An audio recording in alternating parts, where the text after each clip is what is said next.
시편 94편 1절부터 23절까지입니다. 구약성경 872쪽입니다.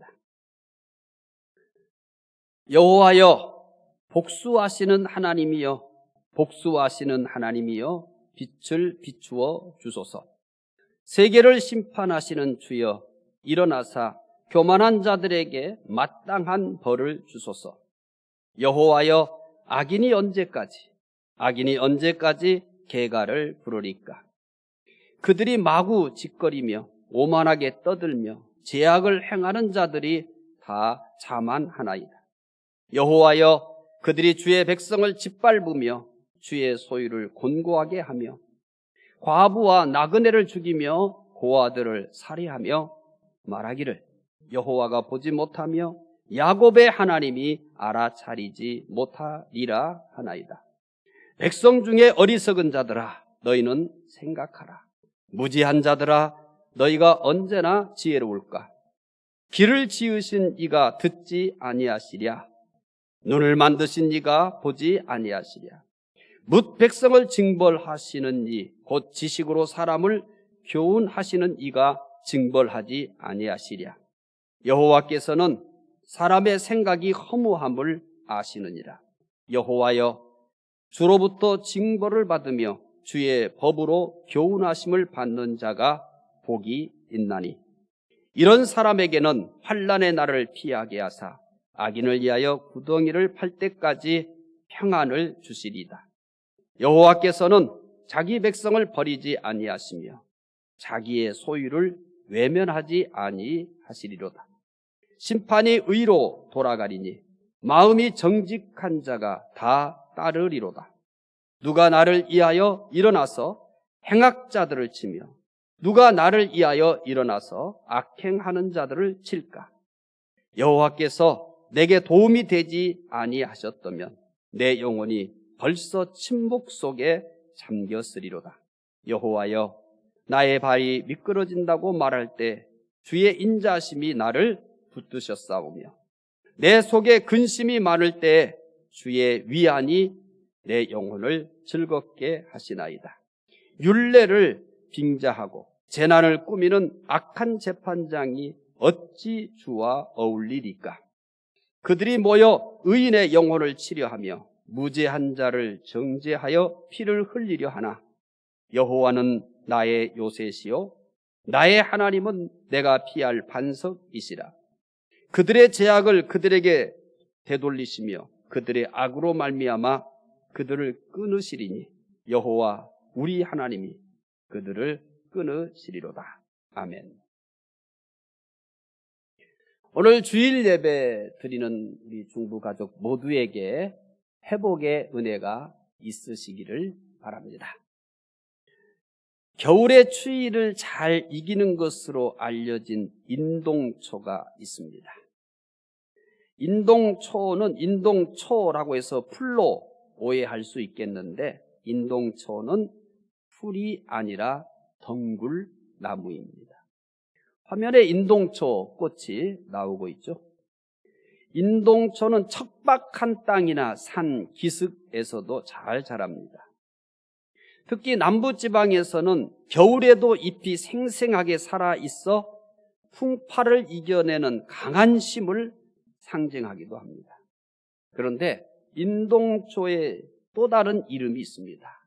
인동초의 다른 이름은 금은화입니다. 인동초를 금은화라고 하는 이유는 처음에는 꽃이 흰색으로 피어난 뒤 점점 노란색으로 변하기 때문에 금은화라고 합니다.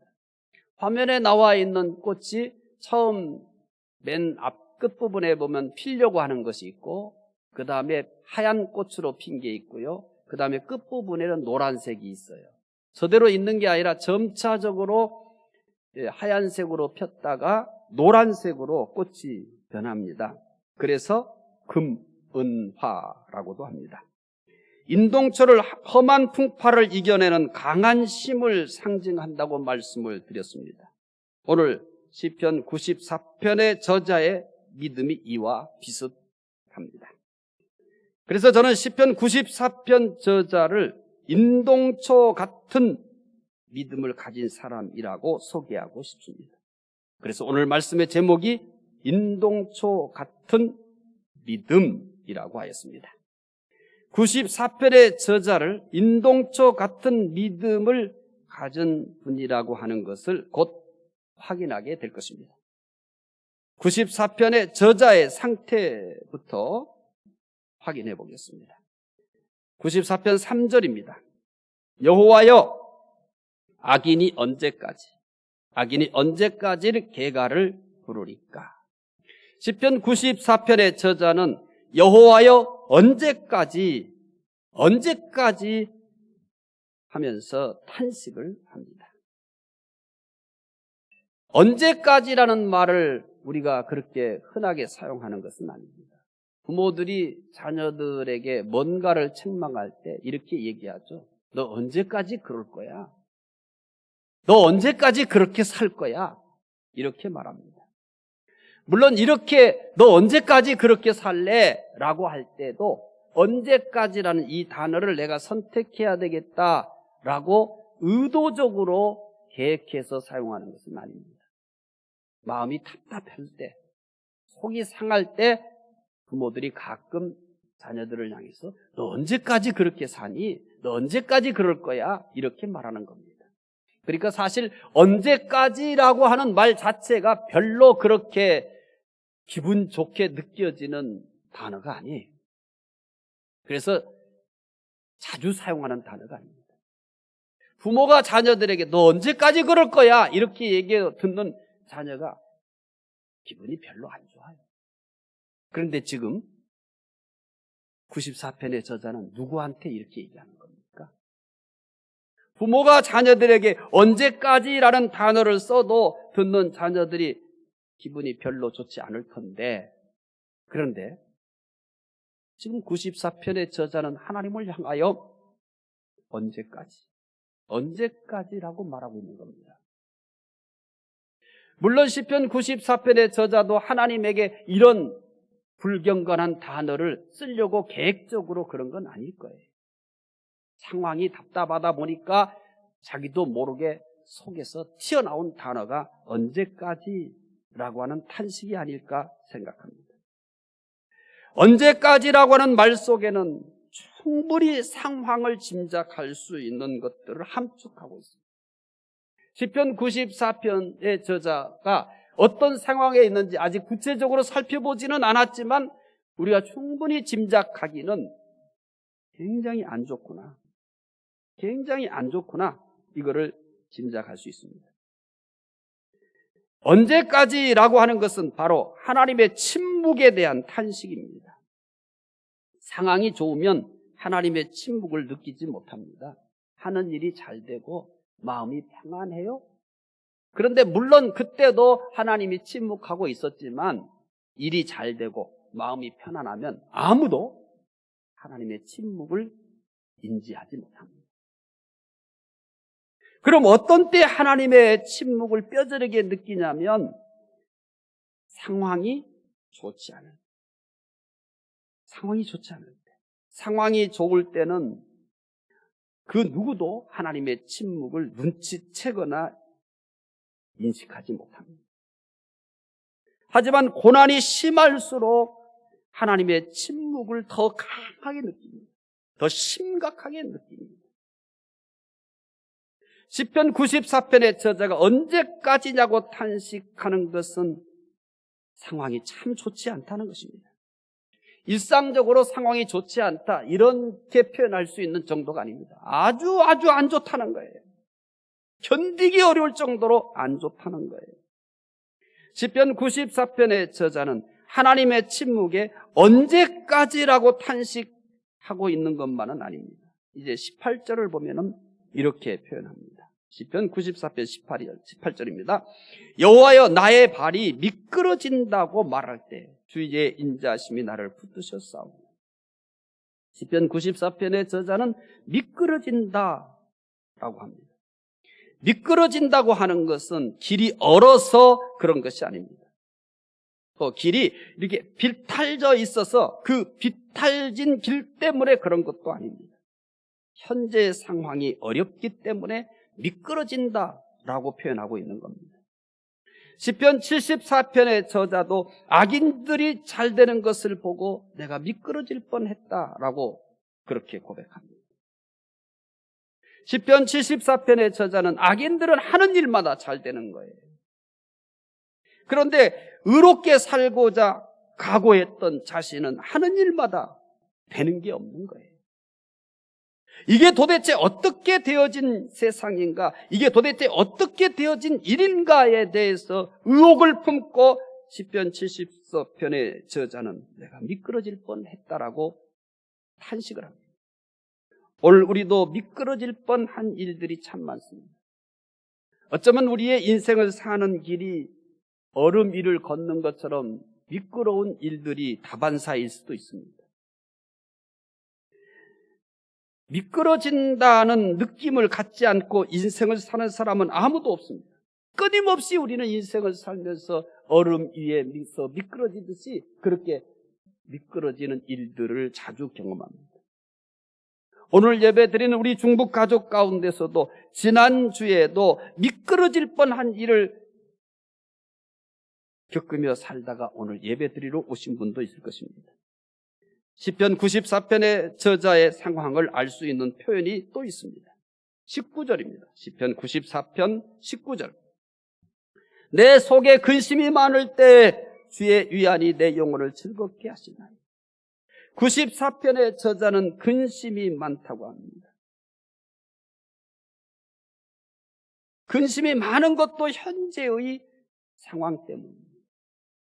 믿음을 가지고 사는 사람들은 늘 근심 없이 늘 기쁘고 항상 평안할 수 있다면 좋겠는데 현실이 그렇지 않아요. 그런데 우리는 늘 근심을 끌어안고 살고 그러는데도 불구하고 기쁘다 그러고 편안하다고 이렇게 해야만 하는 분위기 속에서 신앙생활해요. 나는 근심이 많아. 너무 괴로워. 오늘도 근심하면서 잠을 못 잤어. 근심 때문에 내 마음이 터질 것만 같아. 그렇게 얘기하면은 믿음이 없는 것 같고 경건하지 않은 것 같아서 그런지도 모르겠습니다. 그러나 사실 우리는 끊임없이 근심하며 사는 것입니다. 내가 의도하지 않았는데 내가 가만히 있었는데도 갑자기 이 근심이 부활해. 그래가지고 내 안에서 살아서 꿈틀거리는 겁니다. 어쩌다 보면은 이 근심 때문에 결국 한숨도 자지 못하고 꼬박 잠을 새우기도 합니다. 내가 이제부터 근심해야지 라고 해서 그런 게 아니에요. 근심이라는 놈이 허락도 없이 불쑥 나타나서 지가 왕노릇하는 거예요. 그래서 내가 오늘은 좀 잠을 자야 되겠어. 근심하지 말아야지. 근심하지 말아야지. 근심을 떨쳐버리려고 얘는 힘을 더 받아요. 그래서 결국 근심이라는 놈한테 지고 맙니다. 우리는 근심 속에서 위로를 받으며 사는 겁니다. 근심 속에서 평안을 맛보며 사는 것이 우리 믿는 사람들의 현 주소인 것입니다. 그래서 이 시편 94편의 저자도 내 속에 근심이 많을 때라고 하고 있는 겁니다. 시편 94편의 저자는 언제까지냐고 탄식합니다. 그리고 미끄러진다고 말합니다. 그리고 근심이 많다라고 얘기합니다. 이게 시편 94편의 상태입니다. 이제 94편의 저자는 어떤 상황에 있기에 이렇게 언제까지나고 탄식하고 미끄러진다고 하고 근심이 많다고 이렇게 자기의 상태를 얘기할까요? 언제까지냐고 탄식하고 미끄러진다고 말하고 근심이 많다고 이렇게 털어놓고 있는 시편 94편의 저자는 어떤 상황입니까? 첫 번째로 94편의 저자는 어떤 상황입니까? 94편의 저자의 상황을 알 수 있는 표현들을 살펴보겠습니다. 오늘 본문이 1절부터 23절까지 길기 때문에 전체적으로 94편의 저자의 상황을 알 수 있는 표현들을 모아가지고 여러분들에게 보여드리겠습니다. 첫 번째 2절에서 교만한 자, 1절, 그 다음에 두 번째 3절에서 악인, 세 번째 말로 악을 행함 4절이죠. 네 번째는 과부와 나그네와 고아를 살해함 6절입니다. 다섯 번째 구덩이를 팜 13절입니다. 여섯 번째 행악자 16절입니다. 일곱 번째 무죄한 자를 정죄함 21절입니다. 시편 94편에 나타나 있는 첫째 교만한 자, 둘째 악인, 셋째 말로 악을 행함, 네 번째 과부와 나그네와 고아를 살해함, 다섯 번째 구덩이를 팜, 여섯 번째 행악자, 일곱 번째 무죄한 자를 정죄함 등의 표현은 악인들의 행동을 표현하고 있습니다. 한마디로 악인들의 세상입니다. 악인들은 무엇이든지 하고 싶은 대로 합니다. 특히 과부, 나그네, 고아 등 사회적 약자들은 하나님께서 특별히 보호하라고 하셨습니다. 그러나 악인들은 오히려 사회적 약자를 잔인하게 착취합니다. 그런데 슬픈 것은 이들을 제재할 수 있는 방법이 없습니다. 그들은 사람만 무시할 뿐만 아니라 하나님까지도 무시해버리기 때문입니다. 시편 94편 6절부터 7절 이런 악인들의 모습을 우리가 볼 수 있습니다. 시편 94편 6절부터 7절입니다.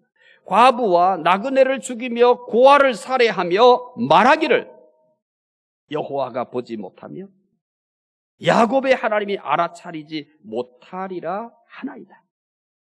시편 94편의 저자는 악인들이 사람을 무시하고 하나님도 무시하는 상황 속에 있습니다. 악인들은 한마디로 무서운 것이 없습니다.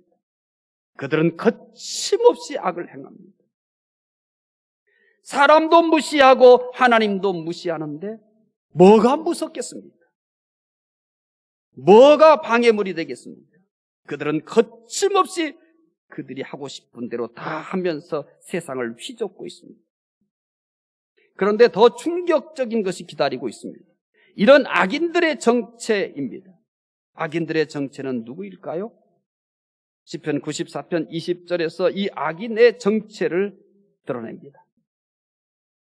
율례를 빙자하고 재난을 꾸미는 악한 재판장이 어찌 주와 어울리는가? 사람도 무시하고 하나님도 무시하는 악한 자의 정체는 재판장이라고 합니다. 법을 가지고 옳고 그름을 따져 사회 정의를 실현해야 될 사람들입니다.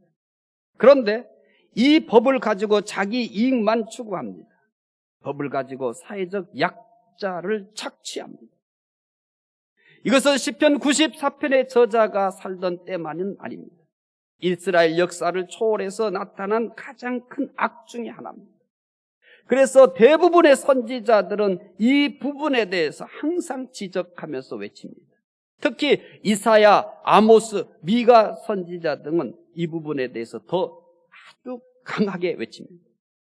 이사야 1장 23절에 보면 이사야 선지자는 이렇게 외칩니다.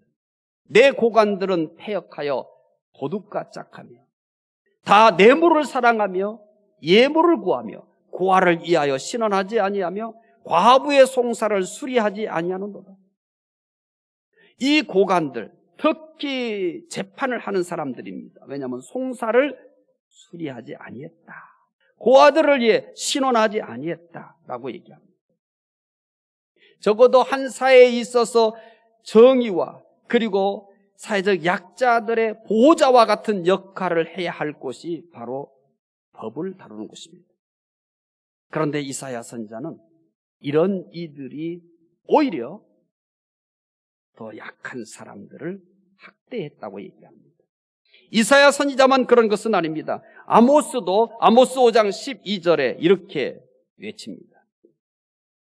너희의 허물이 많고 죄악이 무거움을 내가 아노라. 너희는 의인을 학대하며 뇌물을 받고 성문에서 가난한 자를 억울하게 하는 자라. 얼마나 세상이 이렇게 부정하고 불의로 가득 찼으면 하나님은 아모스를 보내서 너희는 의인을 학대하며 뇌물을 받고 성문에서 가난한 자들을 억울하게 한다라고 외치게 했겠습니까? 미가의 경우도 더 심각합니다. 미가는 3장 11절에서 이렇게 얘기합니다. 그들의 우두머리들은 뇌물을 위하여 재판하고 그들의 제사장은 삭슬 위하여 교훈하며 그들의 선지자들은 돈을 위하여 점을 치면서도 여호와를 의뢰하여 이르기를 여호와께서 우리 중에 계시지 아니하냐? 재앙이 우리에게 임하지 아니하리라 하는 거다. 미가는 너무너무 충격적인 이야기를 합니다. 사회 지도자들이 뇌물을 위해서 재판한다고 합니다. 제사장들 역시 마찬가지예요. 삭슬을 위해서 교훈하고 선지자들을 또 돈을 위해서 점을 친다고 얘기합니다. 그런데 더 충격을 주는 것은 그들이 하나님을 의뢰하고 있다고 말합니다. 우리 중에 하나님이 계시기 때문에 재앙이 우리에게도 임하지 않는다고 합니다. 실제 그랬기 때문에 그렇습니다. 미가는 7장 3절에서 또 이렇게 얘기합니다. 두 손으로 악을 부지런히 행하는도다. 그 지도자와 재판관은 뇌물을 구하며 권세자는 자기 마음의 욕심을 말하며 그들이 서로 결합하니. 선지자들은 모두 이스라엘 지도자들이 사회적 약자를 학대하며 뇌물을 좋아한다고 했습니다. 94편의 저자는 이런 현실에 탄식하고 있습니다. 이렇게 사회 지도자들, 법을 다루는 자들, 심지어 제사장들, 심지어 선지자들까지도 이렇게 돈을 위해 일하고 있습니다. 하나님을 섬기는 것이 아니라 돈을 섬기고 있습니다.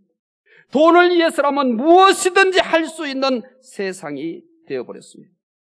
이러한 현실에 대해서 하나님은 못 보신 것처럼, 아무것도 모르는 것처럼, 마치 아무것도 할 수 없는 것처럼 침묵으로 일관하고 있는 겁니다. 시편 94편의 저자는 이처럼 악인들의 악행과 여기에 대해서 하나님이 침묵으로 일관하고 있기 때문에 언제까지냐고 탄식합니다. 미끄러진다고 합니다. 근심이 많다라고 얘기합니다. 오늘 우리 사회도 법을 다루는 사람들이 잘못된 판단을 해서 피해를 본 사람들이 있습니다. 억울하게 누명을 쓰고 감옥살이를 한 사람도 있습니다. 이런 현실에 우리는 탄식밖에 할 수 없는 것입니다. 악인들은 판을 치고 있는데 하나님은 마치 못 본 것처럼 또 모르는 것처럼 아무것도 할 수 없는 것처럼 침묵으로 일관하는 것. 이것이 시편 94편의 저자가 살던 세상의 모습입니다. 그런데 이것은 시편 94편의 저자만이 살고 있는 현실이 아닙니다. 우리도 그와 같은 현실에 살고 있습니다. 성경은 언제든지 그들이 살고 있는 성경 속에 있는 인물들이 살던 세상의 현실을 분명히 얘기하고 있습니다. 그런데 우리는 가끔은 우리가 믿으면 언제나 평안하고 언제나 기쁘고 언제나 모든 일이 잘 된다고 생각을 하고 있고 그런 기대 속에 살아갑니다. 그런데 성경은 이 시대에 사는 사람들이 고민하는 것처럼 성경을 기록한 사람들마저도 똑같이 고민하며 갈등하며 살았던 겁니다. 그런데 우리는 성경을 기록한 성경시대의 사람들은 우리와 다른 언제나 기쁘고 언제나 행복하고 언제나 평안하고 구하는 것은 언제든지 다 누리며 산 것이라고 생각하는 거예요. 이것과 오늘 우리와의 현실이 안 맞는 겁니다. 그런데 성경은 그렇게 하지 않았습니다. 오늘 94편의 저자도 악인들이 하는 일마다 잘 되고 악인들이 다 돈을 주고 하면서 세상을 엉망진창으로 만들어버렸지만 하나님은 마치 못 보시는 것처럼 아무것도 모르는 것처럼 아무것도 할 수 없는 것처럼 침묵으로 일관하는 겁니다. 이제 우리는 두 번째 문제를 다룰 겁니다. 악인들의 악행과 두 번째는 악인들의 악행과 하나님의 침묵 속에서 시편 94편의 저자가 첫 번째로 한 것이 무엇입니까? 우리가 성경을 배우고 말씀을 묵상하는 것은 바로 이 고뇌 속에서 이 현실 속에서 우리가 어떻게 살아야 할까? 도대체 우리는 무엇을 해야 하는가? 라고 하는 것을 얻기 위해서입니다. 현실을 외면해버리고 언제나 천국이 여기에 현실화 될 것처럼 생각하며 살라고 얘기하지 않습니다. 94편을 통해서 우리들에게도 94편의 저자가 탄식하고 언제까지나 탄식하고 미끄러진다고 하고 근심이 맞다고 하는 것과 다를 바가 없는 현실을 우리도 살아가고 있는 거예요. 그래서 시편 94편을 통해서 그러면 이 속에서 우리가 어떻게 해야 하는가? 이런 속에서 어떻게 살아야 하는가? 라고 하는 답을 주려고 94편을 우리에게 선물로 주신 것입니다. 94편의 저자는 악인들의 악행과 하나님의 침묵에 언제까지냐고 탄식만 할까요? 미끄러지기만 할까요? 근심만 하고 있을까요? 시편 94편의 저자가 무엇을 하는지 알 수 있는 말씀들을 살펴보겠습니다. 그는 악인들의 악행과 하나님의 침묵 속에 끼어서 언제까지냐고 탄식하고 미끄러진다고 얘기하고 근심이 많다고 얘기하는 이 현실을 이제 어떻게 살아갈까? 여기서 어떻게 살아가야 하는가라고 하는 것을 그가 얻은 답을 통해 우리에게 소개합니다. 94편에는 하나님을 첫 번째로 소개하는 말씀이 있어요. 시편 94편에서 하나님을 첫 번째로 소개하는 말씀이 있어요. 4가지입니다. 첫째, 복수하시는 하나님 1절. 두 번째, 심판하시는 주 2절. 세 번째, 징벌하시는 이 10절. 네 번째, 악인을 끊으시는 하나님 23절. 시편 94편의 저자가 하나님을 첫째는 복수하시는 하나님, 둘째는 심판하시는 주, 세 번째는 징벌하시는 이, 네 번째는 악인을 끊으시는 하나님이라고 한 것은 심판하신 하나님이시라는 뜻입니다. 특히 악인의 정체가 20절에서 율례를 빙자하고 재난을 꾸미는 악한 재판장이 어찌 주와 어울리리까? 라고 얘기합니다.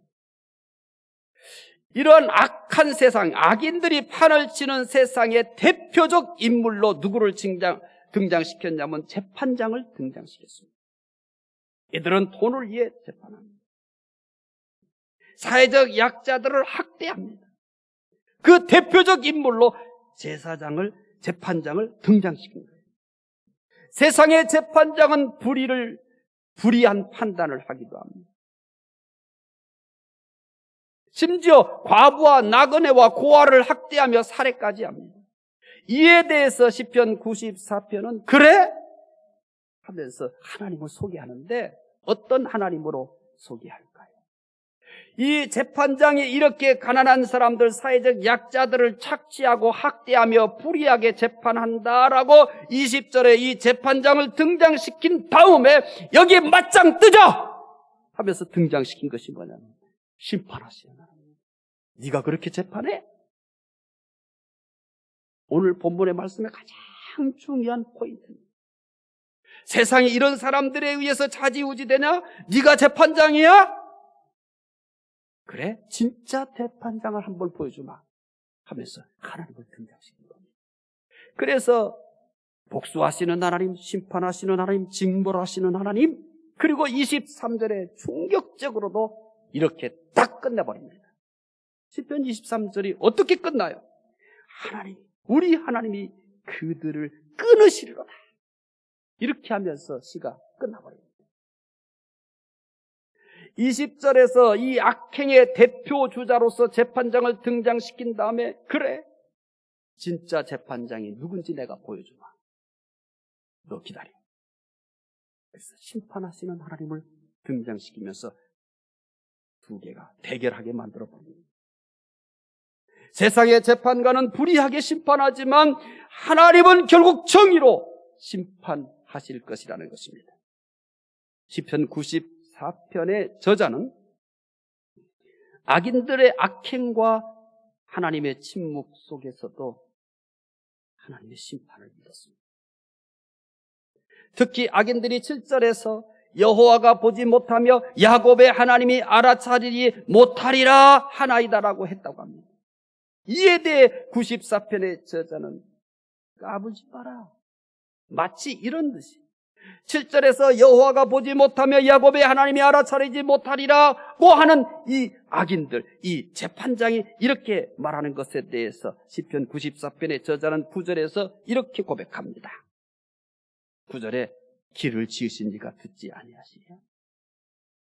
눈을 만드신 이가 보지 아니하시랴? 시편 94편의 저자는 악인들이 세상을 지배하며 악을 행하지만 하나님이 듣고 계시며 보고 계신다는 것을 믿었습니다. 비록 현재는 악인들 때문에 고통을 당합니다. 시편 94편의 저자는 그렇지만 이 속에서도 한편은 하나님의 심판을 믿었습니다. 하나님의 심판을 믿는 것은 현재의 고통을 이기는 가장 큰 힘이 되었습니다. 인동초 같은 믿음입니다. 이 믿음은 결국 아름다운 믿음의 꽃을 피우게 될 것입니다. 시편 94편의 저자가 처해 있는 상황은 모든 것들을 얼려버린 것 같은 차가운 겨울 날씨와 같았을 것입니다. 그의 영적인 환경은 그 어떤 것도 움직이기 어려울 정도로 다 얼려버려서 꼼짝 못하게 만들어버린 그런 환경이었습니다. 악인들이 하는 일마다 잘 되고 악인들이 뭐든지 하는 세상이고 악인들이 지배해요. 그런데 하나님은 마치 보지 못한 듯하고 알지 못한 듯하고 안 계신 것처럼 아무것도 할 수 없는 것처럼 그런 침묵으로 일관합니다. 이런 영적인 겨울이 어디 있겠습니까? 여기에서 어떤 소망을 발견할 수 있겠습니까? 그런데 처음 겨울에도 잎을 내고 꽃을 피우는 인동초처럼 이 차갑고 모든 것을 얼려버린 이 영적 겨울의 환경 속에서도 시편 94편의 저자는 하나님의 심판을 믿었습니다. 그래서 인동초 같은 믿음이라고 한 것입니다. 시편 94편의 저자처럼 악인에게 고통을 당할 때 하나님의 심판을 믿은 사람이 있습니다. 다윗입니다.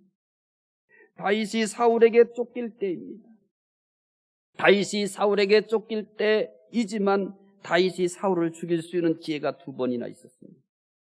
다윗과 함께한 사람들이 그때마다 다윗에게 하나님께서 당신의 손에 원수를 넘겼다라고 하면서 죽이자고 했습니다. 다윗은 2번이나 겨울에 사울에게 손을 대지 못하게 했습니다. 그리고 사울을 하나님의 심판에 맡겼습니다. 사울이 다윗을 죽이려고 판을 치고 다닐 때 하나님은 뭐 했나요? 못 본 듯이 하셨습니다. 모른 듯이 했습니다. 아무것도 할 수 없는 것 같았습니다. 다윗이 얼마나 힘들었겠습니까? 인생을 살면서 한 사람 한 번도 우리는 정신 나간 사람처럼 그렇게 하지는 않았잖아요. 다윗은 그랬습니다. 짐을 질질 흘리면서 근데도 다윗은 하나님의 심판을 믿었습니다. 인생을 살면서 내가 정상이 아닌 사람처럼 비정상인처럼 이렇게 행동을 본 적은 없잖아요. 다윗은 그렇게 했어요. 그때도 하나님은 침묵으로 일관했거든요. 얼마나 추운 겨울입니까? 모든 것을 꽁꽁 얼려버린 동토와 같은 땅입니다.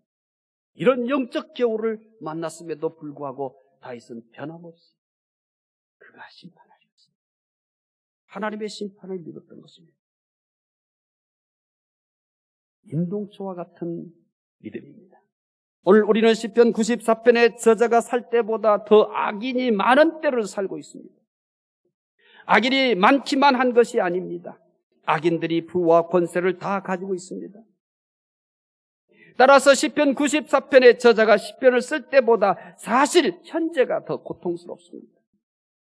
믿음으로 살고 땀의 대가로만 살고 성실하게 사는데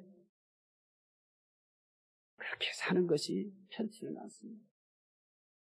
그렇지만 하나님도 없이 그냥 자기 능력과 자기 수완과 방법을 가리지 않고 사는 사람은 나와 비교할 수 없이 여유를 가지고 살고요. 더 자주 웃어요. 더 행복한 것 같아요. 정말 추운 겨울과 같은 영적 환경입니다. 하지만 우리가 이와 같이 추운 겨울 모든 것을 얼려버린 것 같은 그런 영적인 환경에 있었어도 시편 94편의 저자처럼 인동처 같은 믿음으로 사시기를 바랍니다. 바울은 시편 94편의 저자처럼 고통을 당하는 로마 성도들에게 편지를 보냅니다. 당시 로마 교회 성도들은요, 지푸라기보다도 힘이 없었어요. 당시 로마 교회 성도들은 수많은 사람들이 희생을 당했습니다. 장작더미에 올려져서 화형을 당하는 사람도 있었어요. 맹수들의 먹이가 되어버린 경우도 있었어요. 믿는 사람들을 가지고 그들은 마치 게임을 즐기듯이 그렇게 잔인하게 사용을 했습니다. 이런 로마 교회 성도들에게 바울은 이렇게 편지했습니다. 로마서 12장 19절. 내 사랑하는 자들아, 너희가 친히 원수를 갚지 말고 하나님의 진노하심에 맡기라. 기록되었으되 원수 갚는 것이 내게 있으니 내가 갚으리라고 주께서 말씀하시니라. 여러분, 이게 감동이 되겠습니까? 이게 은혜가 되겠습니까? 그들이 장작더미 위에서 연기로 재로 사라질 때 하나님은 안 계신 것처럼 보고만 있었거든요. 맹수들에게 먹잇감으로 희생되어질 때도 하나님은 거기에 나타나지 않았습니다. 그런 모습을 보고 웃고 즐기며 박수를 치며 환호하는 그들에게 하나님이 벼락치지 않았습니다. 하늘에서 나팔 소리가 들리면서 구름 타고 그냥 주님이 오시지 않았습니다. 아무 일도 없었습니다. 하늘은 조용했습니다. 하나님은 마치 안 계시는 것 같았습니다. 그때 믿는 사람들은 정말 먼지보다 못했고요, 지푸라기 같았습니다. 그런 그들에게 바울은 말하는 거예요. 내 사랑하는 자들아, 너희가 친히 원수를 갚지 말고 하나님의 진노하심에 맡기라. 이것이 바로 악인들이 득세하고 악인들이 세상을 지배하고 악인들이 잘 되고 거기에 비해서 하나님은 아무것도 모르는 것 같고 하나님이 안 계시는 것 같고 하나님은 아무것도 하지 않는 것 같은, 아니 하나님이 안 계시는 것 같은 이 겨울과 같은, 정말 추운 겨울과 같은 이 영적 환경에서 믿는 자 어떻게 살아야 하는가? 하나님의 심판을 믿으시오. 이 메시지였습니다. 그래서 저는 이 말씀을 인동초 같은 믿음이라고 설명하고 있는 겁니다. 억울한 일이 많습니까? 억울한 일을 해결할 힘이 없습니까? 하나님은 내 편이 되지 않은 것 같고, 내 편이 되지 않는 정도가 아니라 하나님의 때로는 전혀 안 계시는 것만 같고, 하나님 뭐 하시는지 도대체 이해할 수 없는 이 현실을 살아가는 기독교인들, 오늘 이 말씀을 통해서 그래도 하나님의 심판을 믿으라고, 이것이 인동처 같은 믿음이라고 우리에게 말씀해 주고 있는 겁니다. 비록 우리가 모든 것을 꽁꽁 얼게 만든 이 추운 겨울과 같은 영적 환경 속에서 하루하루를 살아가지만 인동초와 같은 믿음으로 하나님의 심판을 믿으시기 바랍니다. 반드시 예쁜 인동초 같은 꽃이 추운 겨울을 이기고 피어나게 될 줄로 믿습니다. 세 번째는 악인들의 악행과 하나님의 침묵 속에서 시편 94편의 저자가 두 번째 한 것은 무엇입니까?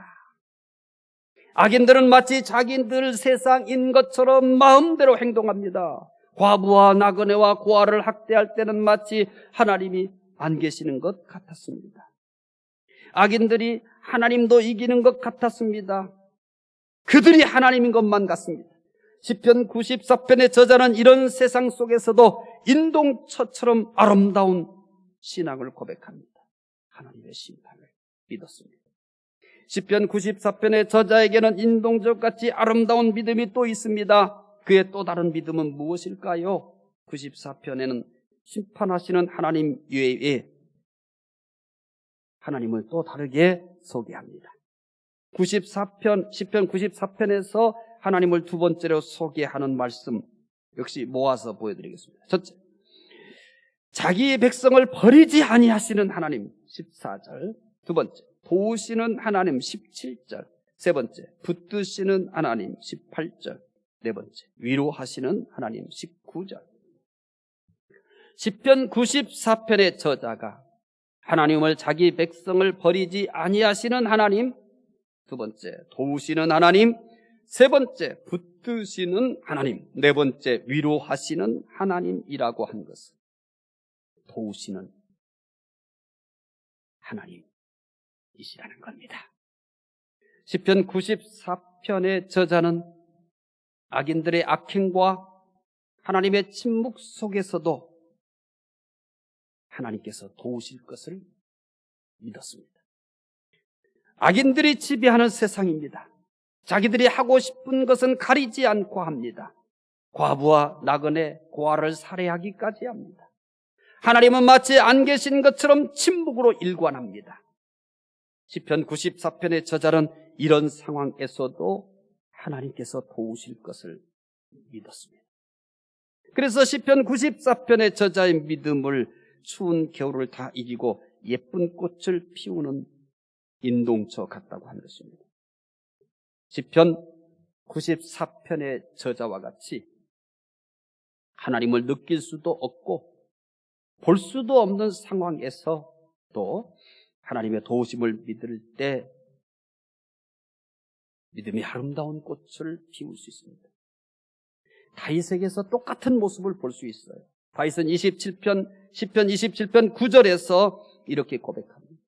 주의 얼굴을 내게서 숨기지 마시고 주의 종을 놓아여 버리지 마소서. 주는 나의 도움이 되셨나이다. 나의 구원의 하나님이여, 나를 버리지 마시고 떠나지 마소서. 다윗이 하나님, 주의 얼굴을 내게서 숨기지 마세요. 주의 종을 놓아여 버리지 마세요. 나를 버리지 마시고 떠나지 마소서라고 외치는 이유는 뭘까요?